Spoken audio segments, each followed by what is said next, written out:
ஹாய்ங்க, welcome to ஐவியன் kitchen. இன்னைக்கு நம்ம அவியல் தான் சமைக்க போறோம்.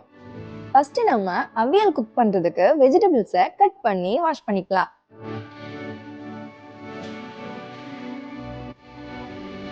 இப்போ நம்ம எல்லா வெஜிடபிள்ஸையும் பேன்ல போட்டுக்கலாம். இப்போ நம்ம தேவையான அளவு மஞ்சத்தூளும் உப்பும் ஆட் பண்ணிக்கலாம். ஒரு 5 மினிட்ஸ் காய்கறியில வர்ற அந்த ஈரப்பதத்திலே கொஞ்ச நேரம் வேக விடலாம். அவியலை இன்னும் டேஸ்டா காட்டுறதே இந்த தேங்காய் தான். இந்த தேங்காய் கூட 2 மிளகா சீரகமும் ஆட் பண்ணி அரைச்சு வச்சுக்கலாம். அரைச்சாச்சு. வெஜிடபிள்ஸ்லாம் ஒரு 80% குக் ஆயிடுச்சு. இப்போ அரைச்சு வச்ச தேங்காவை சேர்த்துக்கலாம். புளிப்பு டேஸ்டுக்காக கொஞ்சமா கட்டியான தயிர் எடுத்துக்கலாம்.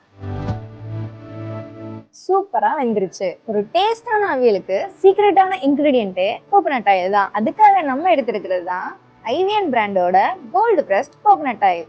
நம்ம ஐவியன் கோகனட் ஆயில் ஹெல்த்தியாகவும் சமையல்ல யூஸ் பண்ணும்போது ஒரு அரோமாவோட இருக்கும். கடைசியா கருவேப்பிலை சேர்த்து இறக்கிக்கலாம். உங்க வீட்லயும் இந்த மாதிரி ஒரு டேஸ்டான அவியலை செஞ்சு பாருங்க.